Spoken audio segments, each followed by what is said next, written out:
নিসাব পরিমাণ সম্পত্তি হয়ে গেলেই জাকাত দিতে হবে। এটা নফল কিছু নয়, ফরজ জিনিস। যদি আপনি সামর্থ্যবানদের জাকাতগুলো কালেক্ট করতে পারতেন, কেউ যদি পারত, দেখতেন এই জাকাতের অর্থগুলো দিয়ে এত এত মানে বিগ বিগ প্রজেক্ট করা যেত যেটা আপনি কল্পনা করতে পারবেন। এটা কিন্তু নফল কিছু নয়, দিতেই হবে বাধ্যতামূলক। জাকাত আল্লাহ পাক এই জন্য ফরজ করেছেন যাতে করে সমাজের মধ্যে ধনী এবং গরিবের সাম্য বজায় থাকে। এটা গরিবের হক।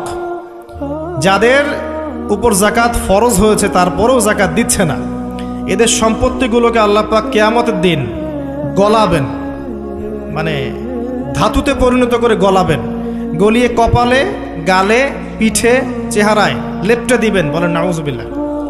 সূরা তাওবা পড়ে দেখেন, সূরা তাওবার মধ্যে এটা আছে।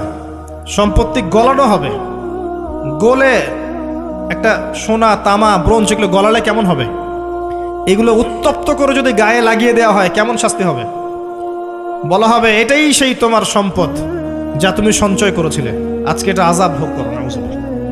এটা সমাজের সাম্য বজায় রাখে, গরিব আর ধনীর মধ্যে একটা ব্যালেন্স বজায় রাখে। এটা গরিবের হক। যখন আমরা জাকাত দিব না, গরিব মানুষের মাথাপিছু যে মানটা আছে জীবনযাত্রা, এটা আরও কমে যাবে। এটাতে শুধুমাত্র একটা রাষ্ট্রেরই উপকার হয় না, ব্যক্তি পর্যায়ে উপকার হয়। যখন ব্যক্তি পর্যায়ে জাকাত চলে যাবে সবার হাতে হাতে, দেখবেন আজকে যে খেতে পারছে না সে কালকে দুবেলা খেতে পারবে ইনশাআল্লাহ। আর অনেক মুসলিম আছি আমরা যারা সালাত পড়ি, জাকাত দেই না, আছি না? জাকাতকে আমরা ফরজই মনে করি না। যদি বলা হয় ইসলামের 5টা পিলার বলেন, বলবে কালিমা, নামাজ, রোজা, হজ, জাকাত। জাকাত সবচেয়ে শেষে, তাই না?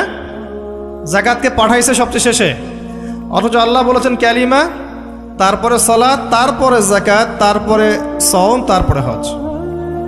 জাকাতকে গুরুত্ব দিন, এটা ইসলামিক অর্থনীতির মূল ভিত্তি।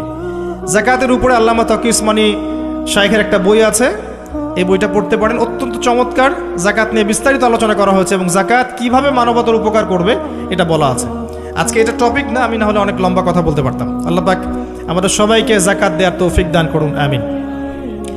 এরপরে সওমের কথা বলেছেন, সওম ইনশাল্লাহ সামনে আসবে, আমরা সবাই রাখবো। আল্লাহ পাক আমাদের সবাইকে 30টা সওম, পুরো মাস সওম রাখার তৌফিক দান করুন, আমিন। এবং সওমটা শুধু না খেয়ে থাকার, পিপাসার্থ থাকার নাম নয়, বরং আল্লাহ পাকের যাবতীয় নিষেধ ছেড়ে দেওয়ার নাম কিন্তু সওম।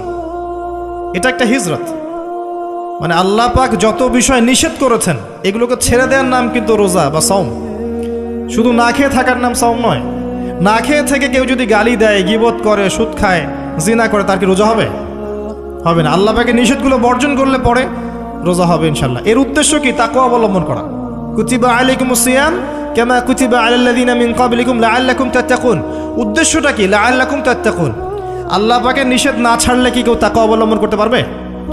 অতএব সিয়ামের মূল উদ্দেশ্য কি? তাকওয়া অবলম্বন করা, আল্লাহ পাকের যাবতীয় নিষেধগুলোকে বর্জন করা।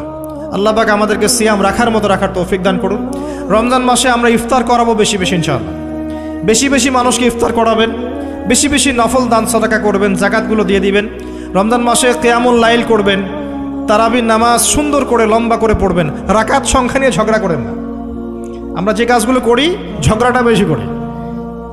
কোয়ালিটি দেখবেন আল্লাহ, কোয়ালিটি, কোয়ান্টিটি না। নামাজটা কেমন কোয়ালিটি সম্পন্ন ছিল।